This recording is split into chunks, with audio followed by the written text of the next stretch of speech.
Muy bien, ustedes vamos a comenzar entonces.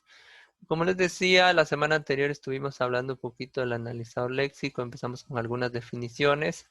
Normalmente al analizador léxico también le llaman escáner, ¿va? Porque es un proceso previo antes de llegar al análisis sintáctico. En este caso, lo que hace el analizador léxico, en pocas palabras, es leer carácter por carácter, ¿verdad? Lee carácter por carácter de cada uno, en este caso, de las líneas del programa del código fuente, y lo que hace es que genera una secuencia de componentes léxicos.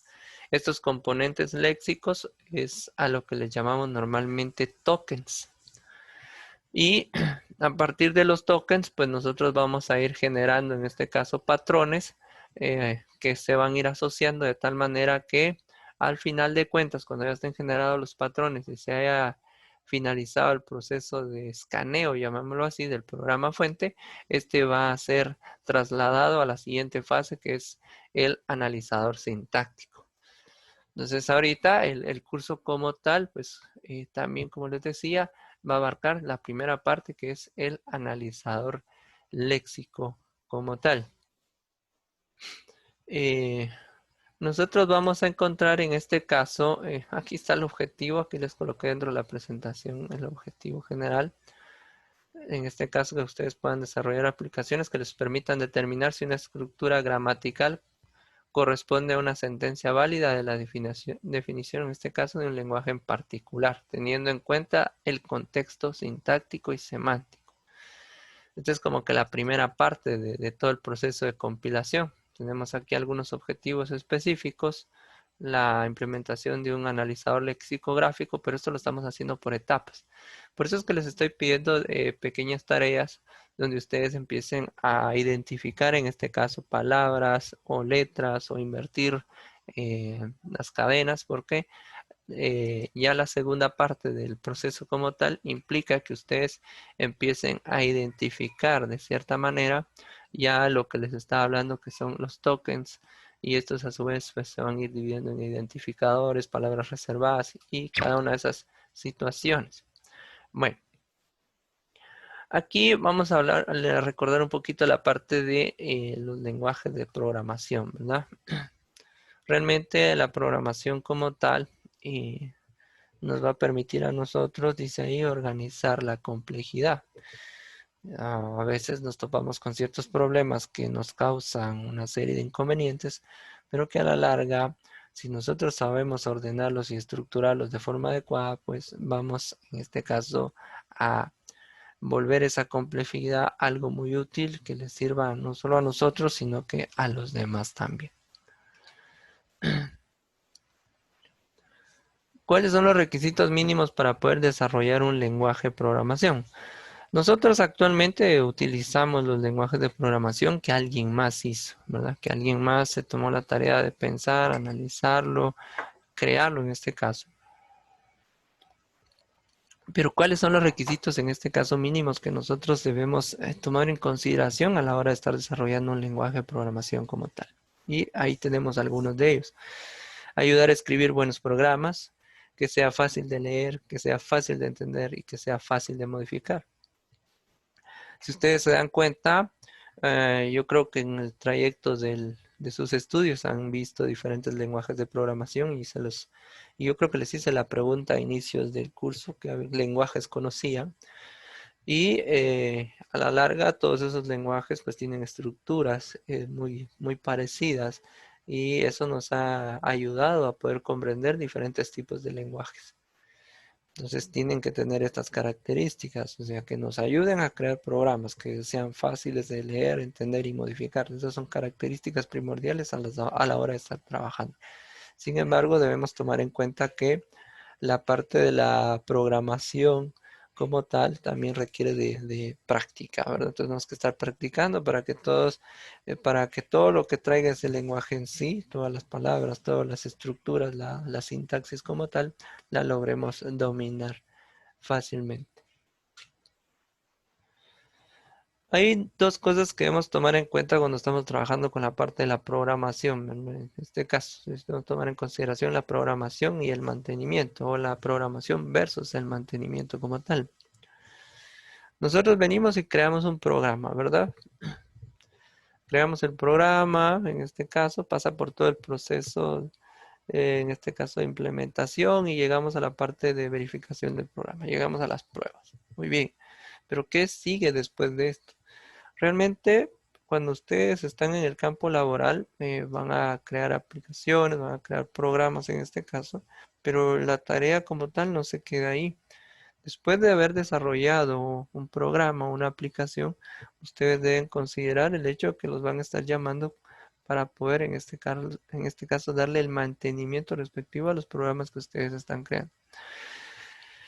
Eh, ese mantenimiento, número uno, durante la fase de pruebas, ustedes van a estar haciéndole modificaciones porque hay fallos de acuerdo a las diferentes pruebas que se vayan haciendo. Pues de ahí van a estar corrigiendo pruebas y de cierta manera están dándole mantenimiento también. Pero ya cuando esté implementado el programa, normalmente puede ser que se encuentren errores todavía y ustedes van a tener que darle el mantenimiento respectivo. O en su momento, al pasar el tiempo, ese programa va a requerir, en este caso, de algún tipo de actualización, alguna mejora, y ustedes van a tener que realizar esos cambios o esas mejoras.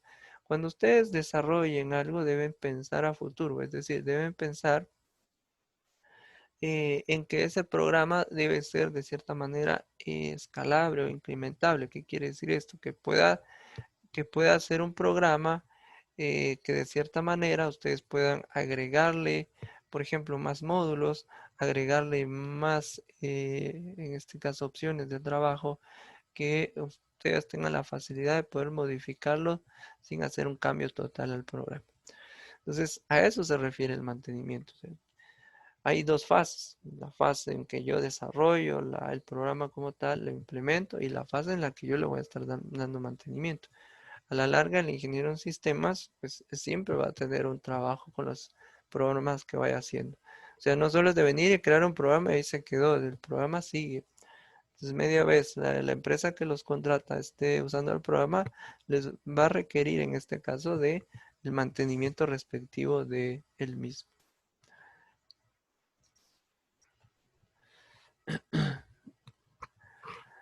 En este caso, debemos tomar en cuenta la estructura y organización de los lenguajes de programación. Recuerden, alguien hace el lenguaje de programación, nosotros lo utilizamos, pero detrás de todo ello hay muchas cosas que nosotros debemos tomar en cuenta, ¿verdad? Y eso es la estructura de la organización de los programas que hacemos. Si nosotros estructuramos bien los programas que vamos a realizar, esos programas van a permitirnos de cierta manera eh, el poder modificarlos, poder actualizarlos, el poder en este caso nos agregarle más elementos que le permitan a la empresa como tal, pues seguir utilizando el programa por mucho tiempo. Hay programas a los que se les llaman cerrados, en este caso es una de las denominaciones que se les puede dar. ¿Y qué significa esto? Pues simplemente el programa fue hecho para una tarea específica y ahí se quedó, ya no nos da o no nos permite en este caso poder hacerle modificaciones fáciles que permitan en este caso generarle mejores o actualizarlo. Eh, hay programas de este tipo que si se les quiere hacer alguna mejora o cambio, prácticamente se tiene que reestructurar como tal. Por eso es importante la estructura y la organización de un programa. Si ustedes lo estructuran adecuadamente, lo que va a pasar en este caso es que más adelante van a poder hacer que el programa tenga opciones a mejoras o a crecer como tal dentro de la empresa. Y aquí hay uno de los precursores en este caso que introduce el concepto de programa almacenado. Y es von Neumann. Von Neumann, pues, si ustedes recordarán, es un personaje específicamente, es un matemático que fue el precursor en este caso de la parte de la arquitectura de las computadoras. Él introdujo en este caso una de las primeras computadoras que era la ENIAC, ¿verdad? Y él se basó específicamente en la parte de su conocimiento de las matemáticas para empezar a trabajar con todo este tipo de almacenamiento de información. Empezó diseñando todo lo que tiene que ver con la arquitectura de la computadora y así sucesivamente como los elementos iban a ir almacenando la información. Él fue uno de los precursores. Normalmente ustedes van a encontrar dos arquitecturas generalizadas en el medio, con las que se trabaja normalmente. Está la arquitectura von Neumann y la arquitectura, en este caso, de Harvard. Hoy en día, pues se puede encontrar que el trabajo de von Neumann como tal, pues ya ha sido modificado, ya ha sido, en este caso, evolucionado, porque ya son arquitecturas híbridas las que se están manejando. Y es en este caso, el alto rendimiento que se requiere que tengan las computadoras hoy en día, pues han tenido que modificarlo. Pero ¿a qué voy con esto de la evolución? Esta arquitectura como tal dio el chance de poder evolucionarla, entonces quiere decir que su trabajo como tal ha estado bien estructurado y organizado.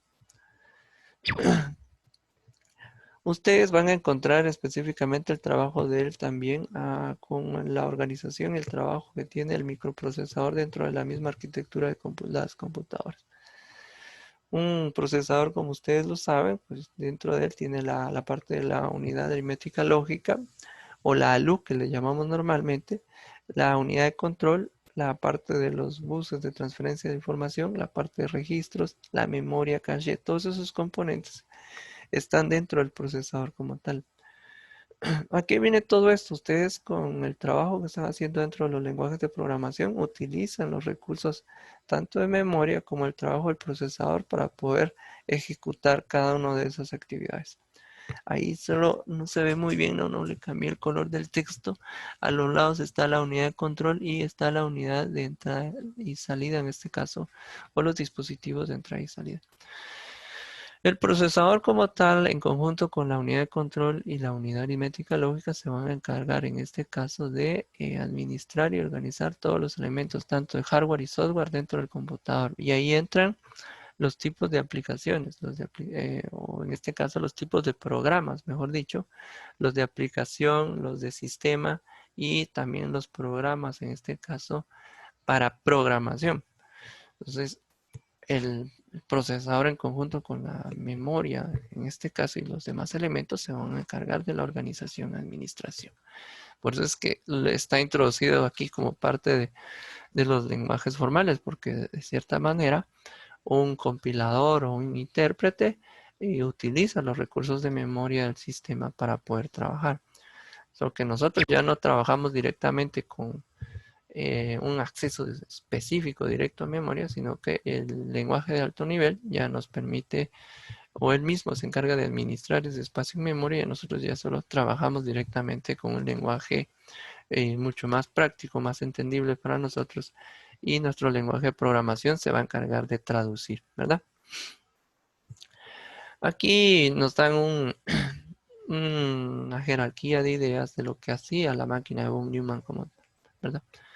Fíjense, pues están los elementos del lenguaje que manejan los datos, el flujo de control, las operaciones aritméticas y las asignaciones a localidades de memoria, es lo que les estaba diciendo. Nosotros, por ejemplo, no vemos este proceso, ¿sí? El procesador como tal, en conjunto con sus elementos, la unidad aritmética lógica, y la unidad de control, y así también por medio de los registros y el manejo de los buses de transferencia de información, van a realizar todas estas actividades. El flujo de control en este caso ahí se determina el orden de ejecución de las instrucciones. ¿Y quién lo organiza? La unidad de control, con la unidad de aritmética lógica. Voy a explicarles así a grandes rasgos esto para no entrar en la profundidad en todo el proceso como tal, o si no me va a llevar bastante tiempo. Si lo queremos ver así a grandes rasgos, la unidad de control administra y organiza, pero también dentro de él hay un contador, un acumulador, entonces se lleva un control. ¿Y quién lleva eso de contador y ese acumulador? ¿Quién lleva ese registro? La unidad aritmética lógica. Esta como tal puede realizar diferentes cálculos, sumas, restas, multiplicaciones, divisiones, puede hacer evaluaciones de tipo lógico, ¿verdad? Tenemos la LU como tal y tenemos en este caso la FPU, que es como otra unidad aritmética lógica, solo que para coma flotante, es decir, para cálculos más complejos. Normalmente esa no se encuentra internamente en el procesador, sino se encuentra en otro microcontrolador externo. Pero eso nos va a permitir generar o trabajar con las operaciones aritméticas también, que es lo que está, si ustedes ven, del lado eh, derecho. Entonces la idea es que los lenguajes o los elementos de un lenguaje de programación giran en torno a esto y giran en torno al trabajo de la memoria y el microprocesador en pocas palabras. Pero ¿quién creó toda esa estructura? Von Neumann. Por eso es que aquí aparece la máquina de von Neumann y los trabajos que hace. A la larga, von Neumann en su trabajo así a nivel general dentro de su misma arquitectura maneja un único bus de comunicación para datos e instrucciones. Es lo que ustedes ven en la parte de arriba, los datos, ¿verdad? Y de cierta manera, toda esa información en este caso va a ir siendo almacenada en espacios de memoria. Los programas que nosotros ejecutamos tienen un espacio en memoria para poder ser ejecutados. O sea, ahí se va a estar guardando la información mientras los estemos utilizando, pero también el procesador por medio de la unidad de control va a estar dando paso a cada una de las actividades que este va a ir realizando. Anteriormente, cuando se trabajaba con código ensamblador, por ejemplo, ustedes tenían que reservar el espacio de memoria y trabajar directamente en ese espacio. Si se confundían en alguna dirección, lo que iba a pasar es que podían borrar algún tipo de, eh, podían borrar alguna instrucción o podían borrar algún tipo de archivo de sistema y detener la ejecución de todo el sistema operativo como tal, o de algún programa o algún proceso específico del sistema. Y aquí nos dan algunos ejemplos, cómo se ve el lenguaje máquina, cómo se ve el lenguaje ensamblador y o cómo se trabajaba en el lenguaje ensamblador y cómo se trabaja hoy en día en un lenguaje de alto nivel. Por ejemplo, el lenguaje de alto nivel lo entendemos, K es igual a I más J. Esto está representado en el lenguaje ensamblador. Ahí dice leer y agregar J, eso nos están diciendo, ¿no? Y el resultado va a ser K.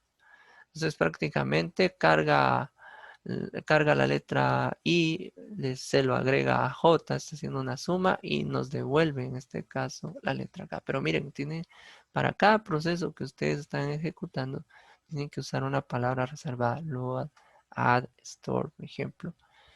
Entonces, cuando trabajaban directamente con el lenguaje ensamblador, todo era palabras reservadas y las variables, ¿verdad? Las variables específicas o en su momento los identificadores como tal, que ya lo vamos a ver. Pero ahora, imagínense en lenguaje máquina, todo es código binario. Ahí está menos entendible todavía. Entonces, gracias a la evolución de los lenguajes de programación, nosotros ya podemos realizar lo último. Un lenguaje de alto nivel, simplemente escribimos K es igual a I más J. Este se encarga de traducirlo hasta llegar a código a máquina para que se pueda ejecutar. Y son diferentes modificaciones que nosotros podemos encontrar ahí. Aquí nos dan una pequeña reseña, ¿vale? Y hablan en este caso de los años 50 con la parte de Fortran, ¿verdad? Y pues, de cierta manera, al igual que ensamblador, pues, el código como tal llegaba a un lenguaje de bajo nivel. Entonces, había que manejar bien la parte de memoria y todos los recursos. Fíjense bien, ahí me aparece en rojo algo. Surge la preocupación por la eficiencia de ejecuciones. Alto costo de creación de código ensamblador o de máquina. Fue la principal motivación para el desarrollo de Fortran. Fortran ya fue un lenguaje, en este caso, un poquito superior a la parte ensamblada. Y dice, ninguna notación diferente del lenguaje de máquina puede ejecutarse directamente en un computador. O sea que ya no estábamos trabajando directamente con la máquina, había un intermediario en este caso. Ya empezó a mejorarse la parte de la programación como tal. Y eso era muy importante, ¿verdad? Que empezaran a evolucionar los lenguajes de, en este caso, programación. Ahora, hoy en día, ¿verdad? Empezamos a ver esto. Nuestros programas fuentes y un compilador. A la larga, ese compilador nos va a generar un código objeto. Es decir, tenemos una entrada, hay un proceso intermedio ahí y nos va a devolver una salida. Pero todo se traduce desde la parte de un código fuente. Hay un proceso, en este caso de compilación o traducción o interpretación, eso lo vimos en la clase pasada, y nos va a devolver en este caso una salida como tal. Y eso ya nos facilita todo el trabajo que nosotros estamos realizando. Algunos beneficios en este caso de los lenguajes de alto nivel. Estos lenguajes de alto nivel pues nos permite generar gran cantidad de programas de un alto nivel, ¿verdad? Hay usuarios en este caso y programas nuevos, o sea, hay más gente metida en la parte de la programación y hay muchos más programas surgiendo en el entorno. La parte de la estructura, tanto de la sintaxis, así como la parte de los estándares con que están creados, pues eso facilita de cierta manera la lectura para, en este caso, las personas que se dedican a la programación como tal. O sea, ya hay una sintaxis, ya hay una estructura de los lenguajes de programación que se utilizan en todo el mundo. Entonces, es fácil de entender lo que se está haciendo. Y la parte de la portabilidad, ¿verdad? Esto quiere decir que ustedes pueden venir, trasladar su programa de un lugar a otro sin mayor inconveniente, que no va a haber mayor problema con ello. Aquí hay otra cosa que he estado mencionando, la estructura, la legibilidad versus la eficiencia, ¿verdad? En este caso, ustedes como programadores, pues tienen la tarea, lo voy a decir así de forma general, tienen la tarea de optimizar su código, ¿verdad? Yo creo que en su momento les daba el ejemplo. Puede haber un código de 15 líneas y puede haber un código de 5 o 10 líneas. Hay un código que tiene menos líneas de programación. Pero entonces ahí tenemos que ver, eh, número uno, la parte de la efectividad y la parte de la eficiencia de ese código como tal. Conforme van avanzando ustedes dentro del mundo de la programación, van agarrando práctica, van agarrando experiencia y eso les va a permitir a ustedes, de cierta manera, ir haciendo lo que dice al final, ir refinando el código que van realizando. O sea, pueden tener un código de 15 líneas y resuelve la tarea que se les solicitó, pero puede haber otro código de 10 o 5 líneas que también resuelve la misma tarea. Entonces ahí podemos ver, número uno, cómo estructuraron el programa, la legibilidad, si se entiende, si no se entiende.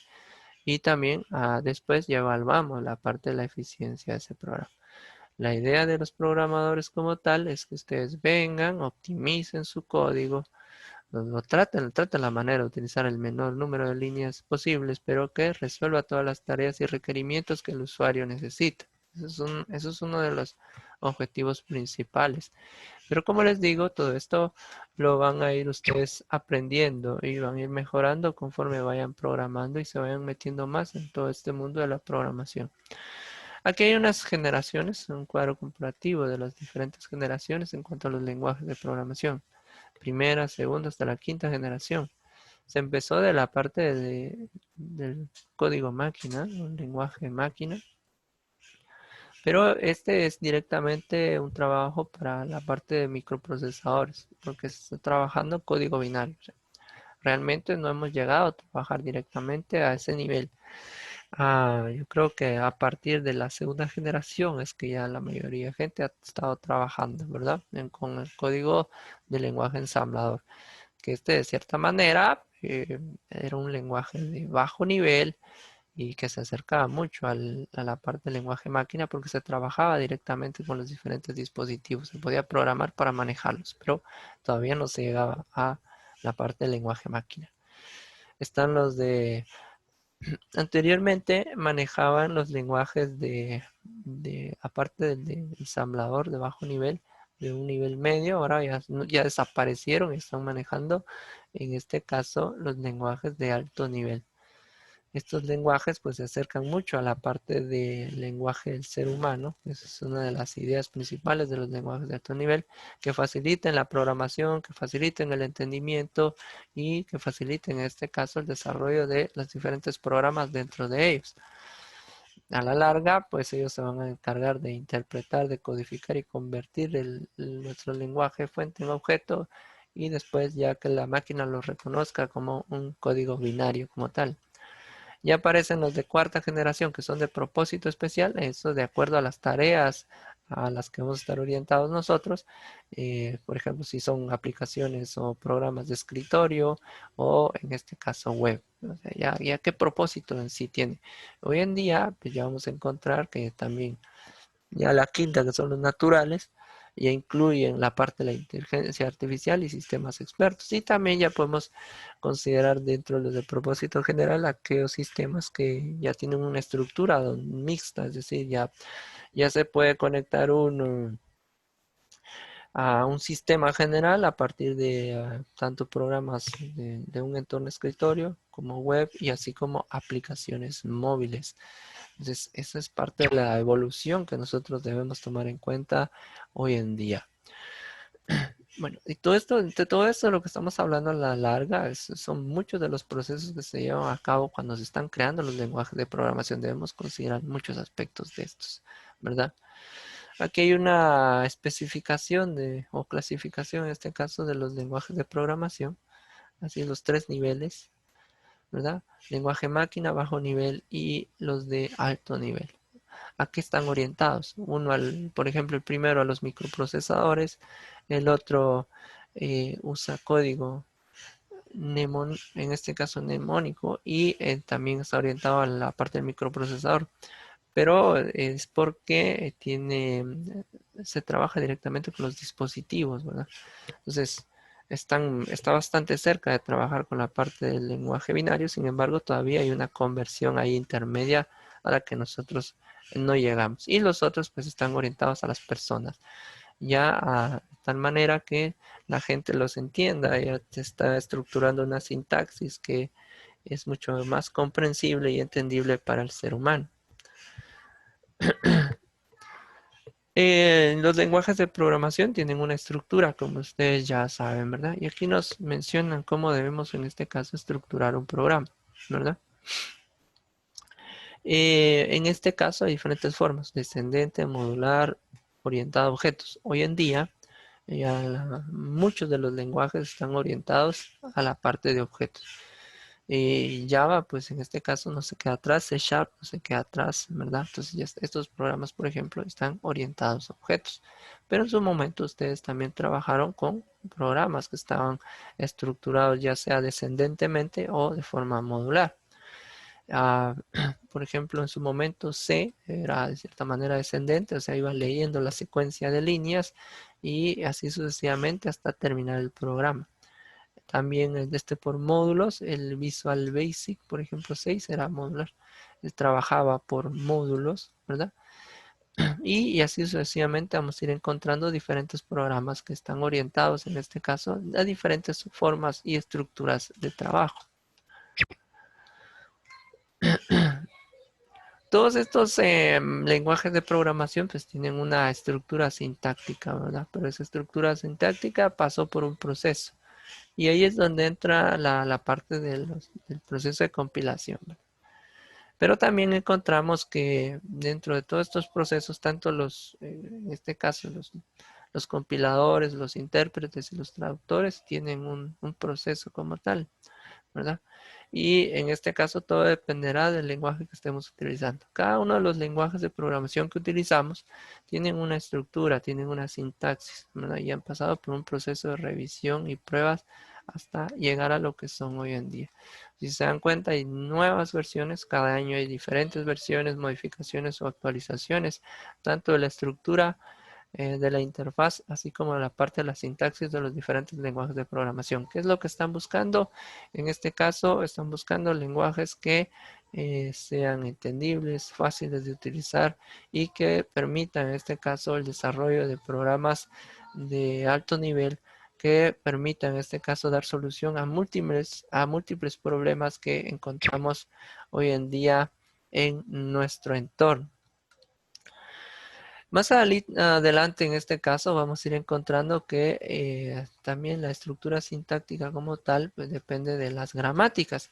Y dentro del analizador léxico como tal, vamos a estar viendo en este caso lo que tiene que ver con expresiones regulares, ¿verdad? Autómatas, por ejemplo, finitos. Vamos a estar viendo las expresiones regulares, por ejemplo, los AFN, que en este caso ahí están también los autómatas, en este caso, o expresiones deterministas, no deterministas. Entonces vamos a estar viendo cada uno de ellos. Vamos a tratar la manera de avanzar lo más posible en este caso dentro del contenido. Pero esto que está aquí, las variantes en cuanto a notación, pueden haber varias, ¿verdad? Pueden haber, por ejemplo, autómatas finitos deterministas, no deterministas, que es lo que mencionan ahí. Pueden haber formas extendidas en este caso. Esquemas de sintaxis, pueden haber diferentes. Y eso lo vamos a estar trabajando. Pero esto ya es una estructura sintáctica como tal, pero la léxica lleva también, en este caso, una forma de poder ser trabajada. Y eso debemos tomarlo en consideración. Aquí nos dan algunos ejemplos de notación BNF, que son en este caso, expresiones regulares, ¿verdad? Entonces, por ejemplo, ustedes tienen que tener la capacidad, en este caso, de poder leer las diferentes expresiones e ir identificando las diferentes partes de las instrucciones que les están dando. Ir separando, por ejemplo, cuáles son las variables, cuáles son operadores aritméticos, cuáles son las palabras reservadas, eh, cuáles son signos de agrupación como tal. Y de eso va a tratar en parte la tarea que les voy a estar dejando ahorita como segunda parte de la clase. Antes de seguir, preguntas. ¿Estamos bien hasta acá?